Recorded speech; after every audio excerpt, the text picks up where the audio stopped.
Bienvenue dans le débat Donald Trump à la Maison-Blanche depuis un an. Rupture, révolution, contre-révolution, bulldozer, force, brutalité, impunité sont les mots qui reviennent le plus souvent dans la presse de ce jour pour qualifier cette année riche en rebondissements, volte-face et moments totalement inédits dans les relations internationales contemporaines. Trump a affirmé à des journalistes du New York Times pouvoir déclencher une opération armée à sa guise partout dans le monde avec pour seul garde-fou ma propre morale, a-t-il répondu. Alors on va revenir sur ces moments clés de cette première année de son mandat. Comment la qualifier cette année? Quel bilan? Quelles leçons en tirer pour l'année à venir? Le Trumpisme survivra-t-il à Trump? Un an après le choc Trump, on va poser ces questions à nos invités. Hélène Kuntz est avec nous, bonsoir. Bonsoir. Merci d'être là, professeure à l'INSEC Paris, autrice de Portrait de VIP, l'incroyable histoire de Kamala Harris. En face de vous, nous avons le journaliste franco-américain Gérald Olivier, bonsoir. Bonsoir. Merci d'être là, chercheur associé à l'IPSE et auteur du blog France-Amérique, auteur de Cover Up, le clan Biden, l'Amérique et l'État profond. Avec nous ce soir, Benjamin Correa, bonsoir. Vous êtes économiste, cofondateur des économistes atterrés, auteur de Le bien commun, le climat et le marché, c'est au lien qui libère. Et ce soir, Ketevan Gorjestani est avec nous. Bonsoir Ketevan, chroniqueuse internationale pour France 24 et ancienne correspondante pour France 24 aux États-Unis. Alors comment qualifier cette première année? Eh bien, on va revenir sur les grands moments de cette première année en images. D'abord, le jour de l'investiture de Donald Trump. Eh bien, on va l'écouter. C'était donc il y a un an. Nous rêverons avec audace et rien ne nous arrêtera, car nous sommes Américains. L'avenir nous appartient. Et notre âge d'or vient tout juste de commencer. Âge d'or, voilà le terme qu'il a prononcé. Et immédiatement, l'arrivée d'Elon Musk à la tête de Doge et Ross Vought, qui est directeur du personnel fédéral. Musk, c'est le symbole du dégraissage brutal de l'administration fédérale. Ketevan, est-ce qu'on peut dire qu'en arrivant avec Elon Musk, dont le bilan est quand même 300 000 employés fédéraux virés en 2025. Est-ce qu'on peut dire qu'il a donné le ton de cette année 2025 ? Oui, il a donné le ton, et notamment dans cette idée qu'en fait, il se passait du droit, des institutions, des normes, des règles, qu'elles soient écrites ou qu'elles soient dans l'historique des États-Unis, et il y allait en bulldozer. Et je pense que cet aspect bulldozer, on l'a retrouvé sur plein d'autres thèmes, pour des bonnes et des mauvais résultats, mais cette idée que personne ne l'arrête et personne ne peut l'arrêter et qu'il allait faire ce qu'il voulait, ça a commencé avec Doge et on l'a vu vraiment après, que ce soit en politique intérieure ou en politique étrangère, qu'il y avait cette idée que c'est exactement ce que vous avez dit en commençant, c'est que c'est sa propre morale qui l'arrête et que rien d'autre ne peut vraiment le contenir. On fait table rase, c'était ça ce symbole Elon Musk à Doge. Hélène Kuntz, comment vous qualifiez justement? Est-ce que ça va marquer cette première année? Ah oui, tout à fait, mais il est parti depuis un moment là, notre Elon Musk, il est dans ses propres affaires. Et donc, il ne reste plus que Donald Trump seul. Et cette idée de America First, mais America seul et America seulement, pour moi, on assiste vraiment, je me permettrai le terme, de la putinisation des États-Unis. C'est-à-dire, c'est sa personne. C'est au-delà des autocrates, c'est vraiment sa personne, l'État fédéral est sa chose, et il n'y a que lui qui parle. Il n'y a plus que lui qui parle, qui prend la parole, et qui est audible. Donc, on n'entend plus rien autour de lui. Il faut du spectacle, d'ailleurs. Hein. Ça fait partie de sa c'est marque très de fabrique. théâtral, mais les conséquences sont pour le peuple, là. Elon Musk, votre analyse, Gérald Olivier, sur cette arrivée, elle a marqué cette première année. Vous parleriez aussi de bulldozer. Est-ce que c'était disruptif ? Ah oui, ça, volontairement, il y a un côté contre-révolution. Maintenant, il faut toujours regarder... Vous dites contre-révolution plutôt que révolution. Contre-révolution. C'est une contre-révolution voulue, d'ailleurs, par rapport, pas seulement à Joe Biden, mais à 40 ou 50 ans de politique sociale et économique des États-Unis. Mais pour parler de Elon Musk, il faut viser l'objectif. Vous le citiez vous-même, l'objectif, c'est ce nouvel âge d'or. Les États-Unis sont aujourd'hui un pays qui ont une dette de 37 000 milliards de dollars, avec un déficit qui touche les 2 000 milliards de dollars. Donc c'est une administration qui doit faire des économies. Comment est-ce qu'on fait des économies? Eh bien, en dégraissant le mammouth, comme on dit en français, en éliminant un certain nombre de postes. Ou d'ailleurs, il en a fait combien d'ailleurs avec ces 300 000 personnes même à partir. Il y a eu 300 000, vous l'avez dit. 300 000 employés fédéraux virés en 2025. Qui ne sont pas toutes l'effet de Doge. Et Doge, c'est un département, ce qui est intéressant, c'est que ça a été créé. ça n'existait pas. Un département totalement, je dirais, focalisé sur l'idée de faire des économies, d'éviter les abus, d'éviter les fraudes, et qui a permis de réduire un certain nombre d'administrations, beaucoup moins d'ailleurs que ce qui était envisagé. Et ce qu'on a remarqué, c'est que l'opposition à Doge, elle est venue autant de l'administration et des chefs de département qui voulaient sauver leur personnel, je dirais, leurs prérogatives, que de l'opposition démocrate ou autre. Benjamin Correa. C'est expéditif tout de même, ces emails reçus par les différents fonctionnaires. C'est toujours expéditif aux États-Unis. C'est toujours expéditif. Au sein de l'administration aussi. Même dans le privé. C'est toujours expéditif, mais c'est quand même, heureusement, rarement avec cette brutalité. Parce que vous l'avez indiqué, il n'y a strictement aucun respect d'aucune règle, aucun respect de l'état de droit. Ça a commencé avec Doge et ça continue. Il faut quand même dire, indépendamment du fait que les objectifs de réduction des déficits ont été absolument ridicules par rapport à ce qui était annoncé, mais ridicules, accompagnés de mensonges. Elon Musk a annoncé, par exemple, ça a été repéré par le New York Times et confirmé par tout le monde, une coupure de 8 milliards, il s'agissait de 8 millions. Et Elon Musk a expliqué, ah oui, il faudra rectifier une série de mes déclarations. Donc, il y avait une part de bluff. Ça a commencé avec un grand...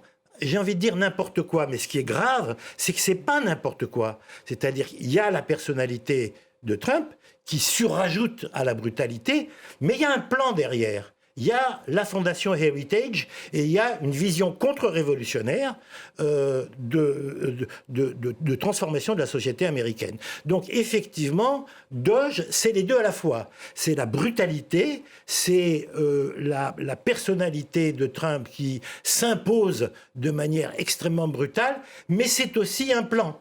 Parce que ce qui a été visé par le Doge, c'est beaucoup déjà... DEI, diversité, équité, inclusion, c'est-à-dire ce qui fait l'honneur de l'humanité et ce qui fait l'honneur des États-Unis.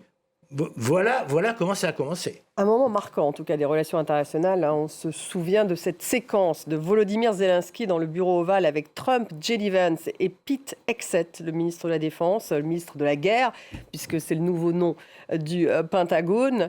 On va la revoir.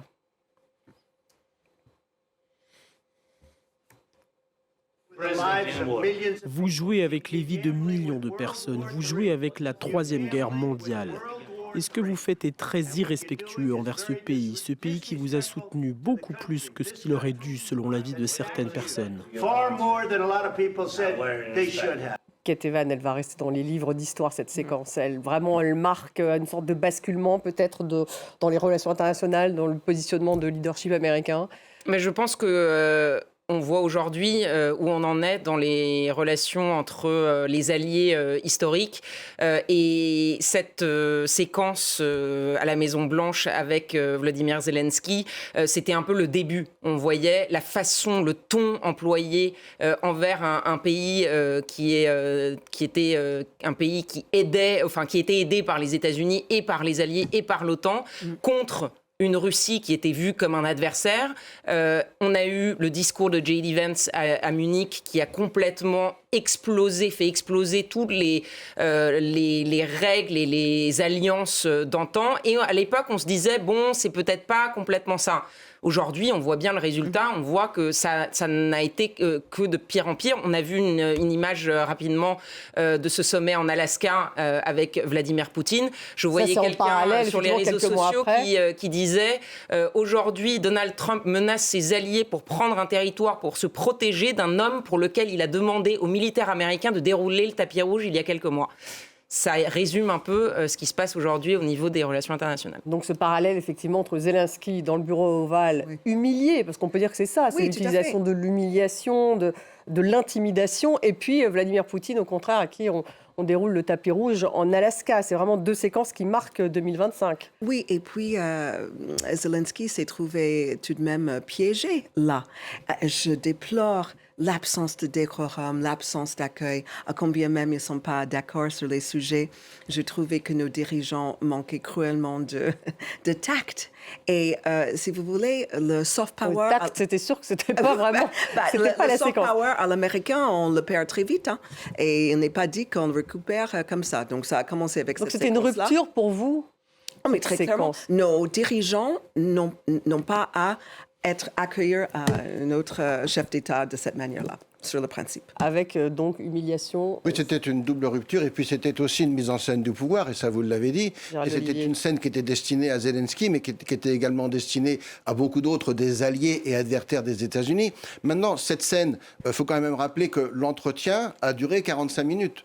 Et il dérape dans les 3-4 dernières minutes, alors que le ton est lentement monté, mais qu'au début, ça a commencé de manière courtoise. Simplement, Ça avait l'air calculé tout de même. oui, ça avait l'air prévu, l'intervention de Johnny Vance, notamment. Mais en vérité, ce qui s'est passé à ce moment-là, c'est que Donald Trump a voulu faire comprendre deux choses à Vladimir Zelensky. Un, il n'était pas Joe Biden. Et il n'allait pas continuer à payer pour soutenir une guerre à laquelle il ne croyait pas. Deux, Zelensky n'était pas en position de négocier. Il était en position de dire merci alors qu'il était venu dans le bureau ovale avec des demandes en insistant pour que l'Amérique soit plus présente, qu'elle ajoute Donc plus c'était d'armes, justifié, qu'elle fasse vous dites, pression sur- Gérald Olivier. Dans la méthode, c'est la méthode Trump. Cette Elle est méthode de contestable. l'intimidation. Mais l'objectif, il était très clair et il a d'ailleurs parfaitement fonctionné. Parce Méthode... qu'ensuite, les relations, excusez-moi, entre les deux hommes ont été beaucoup apaisées. Hein, et on a vu qu'après, Zelensky a compris ce qui s'était passé, il a compris pourquoi ça s'était passé, et ensuite, leur relation a été beaucoup plus simple et beaucoup plus claire, et toujours de coopération au passage. En dépit du fait qu'en un an, Donald Trump n'a toujours pas réussi à faire la paix, alors qu'il avait promis de la faire en un jour. Oui. Hélène Kuntz, là-dessus, Volodymyr Zelensky, il a tout de même été très humilié ce jour-là. Très C'est très humilié. compliqué. Vous savez, c'est peut-être aussi le début, je me permettrai de dire, d'un déclin cognitif de Trump qu'on voit peu à peu. Alors, je sais que, Gérald, vous pouvez me dire, le déclin, cognitif de Joe Biden était manifeste et il est clair qu'il était très frêle à la fin de son mandat. Mais tout de même, à aucun moment, je n'ai pas craint un tweet de Joe Biden. Il n'est peut-être pas dû faire ce qu'il a pu faire. Donc, vous voyez, le Donald Trump qu'on voit là et le Donald Trump qu'on voit aujourd'hui, c'est quelqu'un qui était aussi très en déclin. Je pense qu'on va revenir là-dessus. Benjamin Correa, Oui, sur cette stratégie, sur cette tactique de l'intimidation, de l'humiliation, ça on le retrouve ensuite. oui, c'est très Avec choquant. les taxes d'ailleurs, on le retrouve aussi. C'est très choquant parce que, Les fameux à cette tariffs. époque-là, Trump imaginait encore qu'il pouvait imposer une solution à sa main, c'est-à-dire rapide, au bénéfice de la Russie, de manière à pouvoir se concentrer sur autre chose. Et au passage, parce que ça c'est une dimension fondamentale du Trumpisme, faire un peu des petites affaires, c'est-à-dire mettre la main sur les terres rares, comme on l'a vu dans le document qui a circulé, mettre la main sur les avoirs russes gelés en Europe, mettre la main sur une partie de l'énergie nucléaire. Donc je veux dire, ce qu'on a vu là, c'est le commencement de quelque chose qui s'est révélé plus tard, qui est la dimension totalement business de la diplomatie américaine. Et business au sens le pire du terme. Ça veut dire que les relations internationales, ça sert à faire des affaires. Mais je ne suis pas d'accord là-dessus. Voilà. C'est beaucoup trop simpliste comme explication. Pourquoi ? Parce qu'en vérité, il y a deux choses. C'est vrai que d'un côté, Donald Trump aime bien se faire dédommager pour l'argent des contribuables américains qu'il dépense au service d'autres nations. Parce que cet argent, c'est celui des contribuables américains. Donc il aime bien qu'il y ait un retour sur investissement. Mais l'histoire des terres rares et l'histoire de la présence des États-Unis dans une Ukraine pacifiée, c'est une garantie de sécurité. Mais pas du tout. C'est ce que demande Zelensky, mais bien entendu que si. Donald Trump ne mettra jamais de soldats américains sur le sol ukrainien. Par contre, il enverra des hommes d'affaires si eux sont prêts à y aller. C'est une garantie de sécurité. Ils sont pas prêts à aller au Venezuela, donc je suis pas sûr qu'ils soient prêts à aller en Ukraine. Zelensky a insisté sur le fait que des entreprises américaines n'étaient pas une garantie. Il y a des entreprises de toutes sortes en Ukraine et c'est zéro garantie. Les seules garanties, on les connaît, elles ne sont pas du tout de cette nature-là. C'est une tentative de mainmise sur les ressources d'un pays exsangue en guerre, dans une situation d'extraordinaire faiblesse, et ça donne une idée de ce qu'est la diplomatie de Trump, dont on va reparler d'ailleurs à propos du Groenland. Oui, alors c'est pas une exception. Et dans lequel on parle des droits de douane, parce que dès qu'il est arrivé au pouvoir, on va retrouver cette séquence en images, il y avait un tableau sur lequel étaient inscrits tous les différents tariffs, puisque tout de suite il a dit que c'était son mot préféré, voilà, on se souvient de cette image, chaque pays avec donc un montant de tariffs, de droits de douane qui lui correspond, et c'est tout de même comme ça qu'il a démarré aussi ses relations internationales, Donald Trump, Ketevan Gorgestani, parce que finalement ces droits de douane sont à la fois des outils économiques, mais pour lui des outils politiques. C'est tout de suite, il a voulu l'afficher pour négocier, disons, avec ces différents pays. Oui, et alors... imposer en tout cas des négociations. Imposer des négociations, mais aussi ce qui était intéressant, c'était la justification et la logique derrière ces droits de douane. Parce que un coup, c'était pour dire on s'est trop fait avoir, il faut qu'on fasse rentrer de l'argent. Donc ça veut dire que si on veut faire rentrer de l'argent, il faut maintenir ces droits de douane. Or, on l'a vu que sur la majorité des droits de douane qui sont sur cette pancarte, elles ne sont pas restées à ce niveau-là. C'était des 45-50%. Donc cette idée qu'en mettant des droits de douane très élevés, on va faire rentrer de l'argent aux États-Unis, si on ne le fait pas sur le long terme, ça ne sert à rien. La deuxième chose, c'est que les droits de douane, qui les paye ? Pourquoi est-ce que les Européens sont tellement frileux à l'idée de mettre des droits de douane sur les produits américains? Parce qu'ils savent très bien, et tout le monde le sait, qu'à un moment donné, une partie de ces droits de douane est répercuté sur le consommateur. Je veux dire, personne va prendre... donc, tous ces droits de douane, au final, il s'est rendu compte que ça ne marchait pas forcément tout le temps. C'était effectivement une arme de négociation parce que ça a forcé certains pays à faire des accords. Mais il y a quand même eu cette expression qui a été utilisée sur Donald Trump, TACO, Trump always chickens out, sur les droits de douane. Oui. Et ça a été, je vous vois secouer la tête, mais c'est vrai que quand on prend la liste des droits de douane, il y en a beaucoup qui sont plus là. Mais parce que leur finalité n'était pas celle-là. Mais donc il a menti quand il disait qu'il voulait faire rentrer de l'argent. C'est ridicule. Par contre... il a dit qu'il voulait réindustrialiser l'Amérique grâce à ces droits de douane. Mais ça fonctionne, figurez-vous. Mais ça fonctionne. Alors, il n'y a pas une seule exemple. Constate depuis un an. Je vous donne la parole ensuite. On aura le temps d'ici les midterms de voir un petit peu comment va évaluer l'économie américaine. Mais là où moi je critique Donald Trump sur cette affaire, c'était le 2 avril. En termes de communication, il a raté son coup. Ça, je suis entièrement d'accord pour le dire, parce que les gens n'ont pas compris la finalité de ces droits de douane. C'est pas simplement c'est de faire rentrer l'argent, ça c'est une finalité. C'est un élément de négociation, c'est une deuxième finalité. Troisième, c'est également forcer un certain nombre d'entreprises pour contourner ces droits de douane à venir investir aux États-Unis. Et derrière ça, il a réussi à sortir 18 000 milliards d'investissements. Ils ne sont pas tous encore dans le sol américain, mais ce sont des annonces. Il y a un effet d'annonce, mais 18 000 milliards d'investissements étrangers aux États-Unis. Pardonnez-moi, mais ce chiffre, vous le tenez d'où, de la Maison-Blanche. Oui, c'est la Maison-Blanche qui l'a dit. Ça fait partie des annonces fabuleuses de Benjamin Corriat. Il y a un effet d'annonce. Je donne la parole à l'économiste qui vous répond et ensuite Hélène Kuntz. Oui, alors sur les droits de douane... Sur ces chiffres déjà, moi j'ai vu que les droits de douane avaient rapporté 200 milliards de dollars l'année dernière. Et c'est généreux. Mais ils ont... Ça c'est aussi un chiffre officiel. Oui, ils ont rapporté. La question c'est... les effets de moyen terme. Alors la première chose, et vous l'avez dit, c'est que les effets sur le commerce international sont moindres que ceux qu'on pensait. Et la raison fondamentale, c'est qu'ils étaient établis au départ à plus de 25%, et pratiquement, ceux qui sont pratiqués sont de l'ordre de 15%. C'est le fameux... TACO. Le fameux TACO. En particulier, d'ailleurs, vis-à-vis de la Chine. C'est ça qui est absolument extraordinaire. La Chine ne s'est pas laissée faire. S'il y a quelqu'un qu'il faut craindre, c'est la Chine. Et la Chine a battu ses records d'exportation au cours de l'année 2025. Et sitôt que la Chine a sorti ses terres rares, c'est TACO qu'on avait eu. Il a fait absolument machine arrière. Et pas seulement la Chine. Ça veut dire que vis-à-vis de ces seigneurs de la guerre dont il s'est entouré, qui sont les grands patrons de la tech, lorsque Apple, etc., a dit « mais enfin, vous n'y pensez pas, vous ne pouvez pas taxer mes fabrications en Chine. Et lorsque Intel a dit mais vous pouvez pas barrer mon exportation de puces cette fois, et pas seulement, c'est aussi vrai pour Nvidia. Il a fait machine arrière et voilà. Donc, comment dire, l'effet économique, du coup, n'est absolument pas du tout celui qui est attendu. Et je pense que à l'avenir, une fois que les importateurs auront fini de déstocker et qui devront répercuter les droits de douane, ça va se voir sur l'inflation américaine qui, comme vous le savez, déjà ne ralentit pas. Alors elle est à 3%. Biden, elle avait commencé à ralentir. Elle ralentit considérablement même. Elle est à 1,6. Non, elle est j'ai vu 3%. Annuel sur les 3 derniers mois, l'inflation est à 1,6. Mais vous savez, en rythme annuel sur les 3 derniers mois, elle est à 1,6. Ça, c'est la vérité, c'est une statistique la préoccupation numéro 1. Non, mais les statistiques de Trump, on les connaît.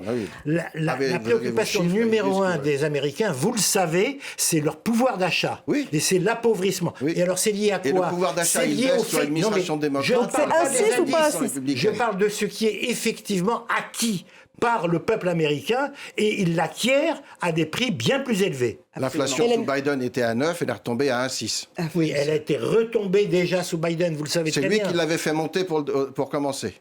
Il y a le Covid, bref, on ne va pas revenir sur les raisons de l'inflation. Hélène Kuntz. Sur les douanes tarifaires, il est important de rappeler le caractère... Pour rappeler tout de même qu'aujourd'hui même, il a dit qu'il allait taxer à 200% les champagnes et les vins français. Donc, oui, c'est une menace, donc il continue. C'est 18 000 milliards mais c'est un investissement de négociation. Il faut attendre de les voir. Hélène Kuntz. Le problème avec ces douanes tarifaires, il y a un caractère illégal. Pourquoi illégal? C'est à combien illégal que c'est devant la Cour suprême là? Oui.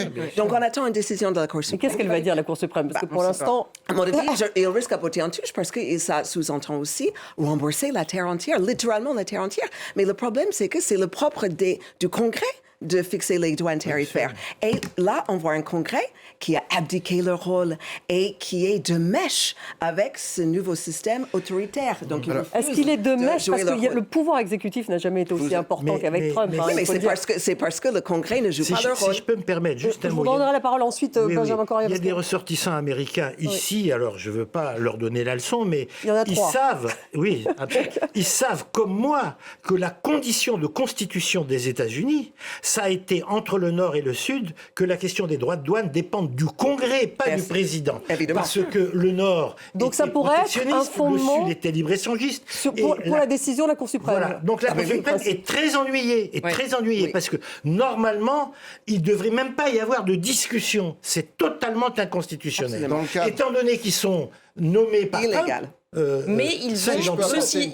Mais c'est pas du tout sûr que... Si je peux apporter une toute petite précision, dans le cadre d'une situation d'urgence, le président a le droit de passer outre le Congrès. Si la Cour suprême, laissez-moi terminer, si la Cour suprême décide qu'il n'y a pas de situation d'urgence, en effet, elle risque d'invalider un certain nombre de ses tarifs. Maintenant, à croire Scott Bessent, qui est secrétaire au Trésor, il y a d'autres moyens de les maintenir. Simplement, ça aurait pour effet de prolonger une incertitude qui n'est pas bénéfique à l'économie. Ça, c'est une évidence. Et par ailleurs, la Cour suprême, certes, il y a 3 juges qui sont nommés par Donald Trump et que sur des questions, notamment des questions sociétales et les questions de pouvoir exécutif, ils ont eu tendance à aller du côté de Donald Trump. Mais sur des questions un peu de constitutionnalité, de droit américain, ils ont été, et notamment certains qui ont assez surpris, comme Amy Coney Barrett, qui a surpris par certaines de ses prises de position. Donc elle a été nommée par Trump. Voilà, on n'est pas du tout...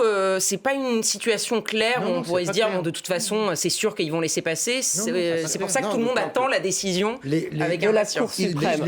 Les auditions, au cours des auditions, les juges eux-mêmes ont été extrêmement surpris par la faiblesse de l'argumentation de l'administration Trump. Donc, alors, c'est vraiment indécidable.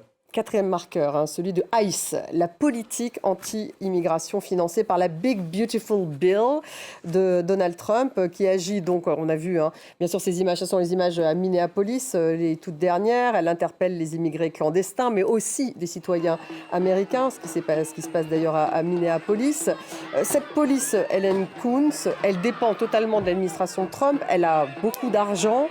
et elle n'a pas de compte à rendre, elle n'est pas soumise au même cadre légal que la police fédérale. Tout à fait. Alors, ça, il faut le réexpliquer. Et il est important aussi. C'est une sorte de milice. C'est absolument une milice et elle a pas mal recyclé. Vous savez, dans les rangs des groupes racistes, on se demande où sont passés les Proud Boys, où sont passés les uns et les autres. Ils sont sans doute un petit peu dedans. On le sait parce qu'ils sont masqués. Alors, ils se disent... Pourquoi sont-ils masqués? C'est quand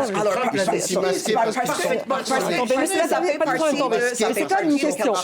Attendez, laissez-la terminer, Gérald Olivier. Ils ont qu'à rentrer chez eux, le harcèlement cessera immédiatement. Benjamin Coria, pourquoi sont-ils masqués? Ils sont masqués pour être protégés. Pour ne pas avoir des comptes à rendre. Mais c'est extrêmement préoccupant parce que, vous savez, c'est prévu, ça, tous les gouverneurs dans tous ces États font des procès pour faire enlever cette police fictive qui est en train de poser un énorme souci avec la vraie police. Vous voyez qui est quand même le propre du gouverneur qui est, lui, la personne, l'exécutif de chaque État. Donc, si vous voulez, le gouverneur aurait pu dire « Je suis en difficulté.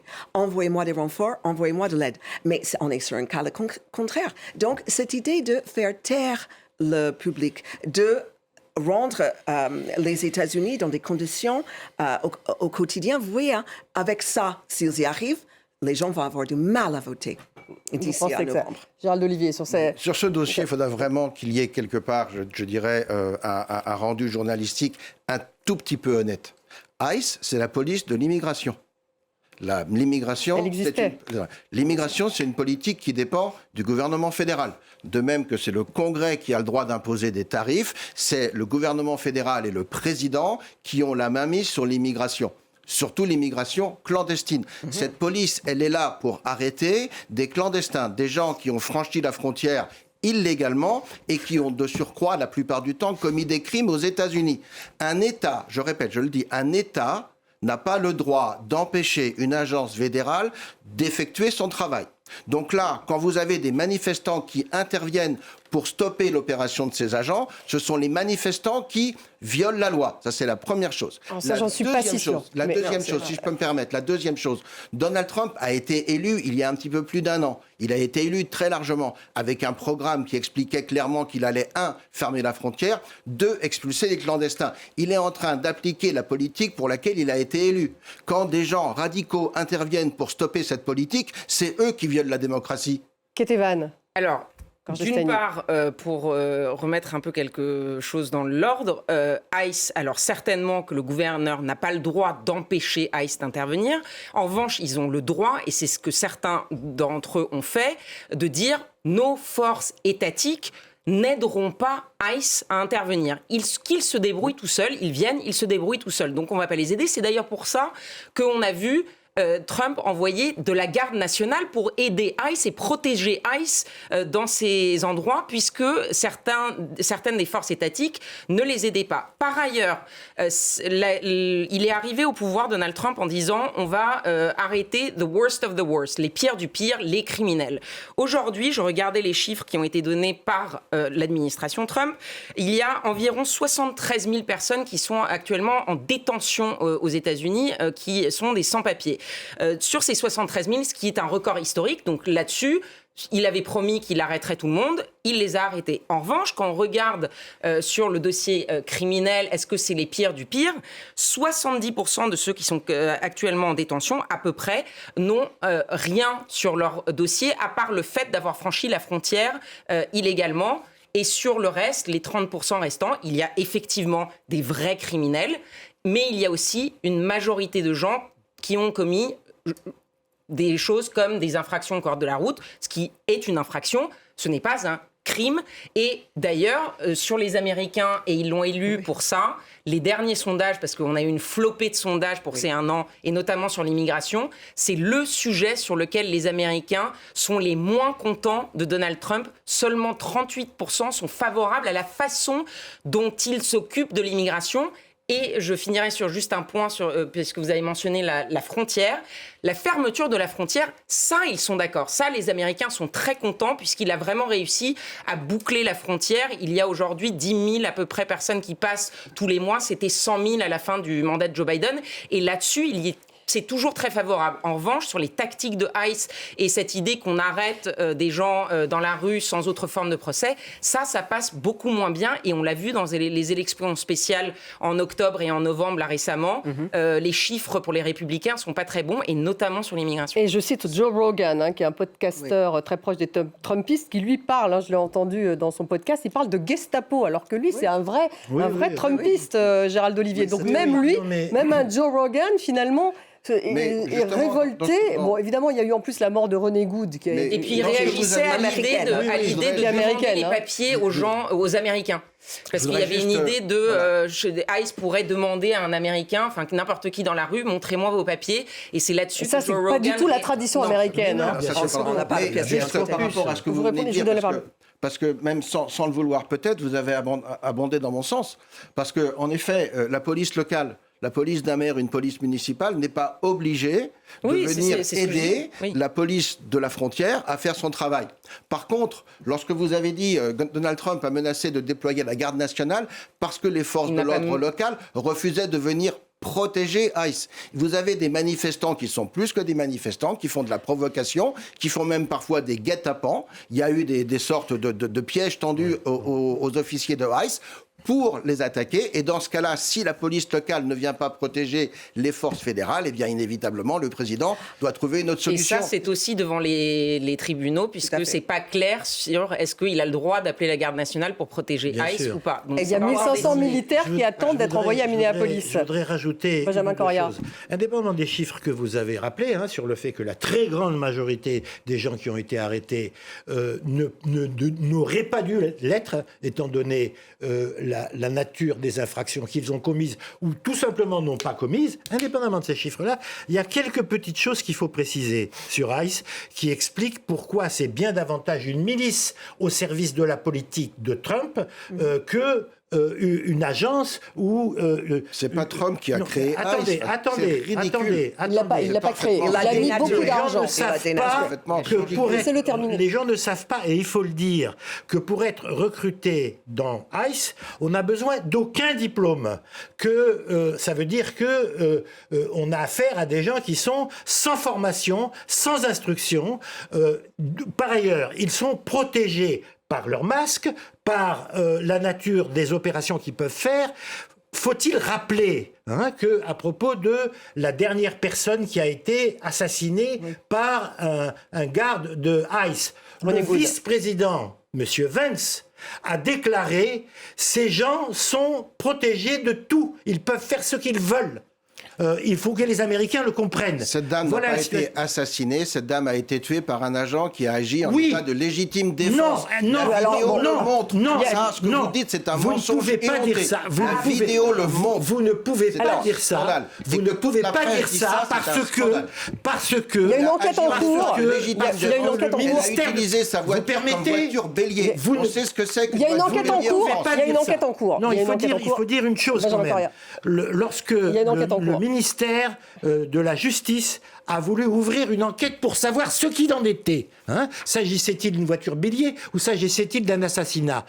Le mandat qui a été donné au procureur, c'est vous enquêtez sur les liens de la victime avec des associations et vous n'avez pas le droit d'enquêter sur les conditions dans lesquelles le tir a été formulé. Le procureur a démissionné. Voilà où est-ce qu'on en est. 5 ont démissionné. Oui, 5 ont démissionné. Voilà où est-ce qu'on en est. Alors ne reproduisez pas le discours le pire. La vidéo le montre. Il n'y a pas. Vous avez une vidéo où elle avance sur lui. C'est visible. Alors faisons l'enquête. Le ministère est tellement sûr de son affaire qu'il empêche de faire l'enquête. Il empêche de faire l'enquête en déclarant enquêter sur la personne, pas sur le tireur. En tout cas, ce qu'on peut dire, Ketevan, c'est que c'est un basculement quand même, la mort de René Good. Il s'est passé quelque chose. Il y a une mobilisation plus forte des Américains contre ICE depuis. On peut le dire, ça. Ah oui, ça, absolument, ça a vraiment...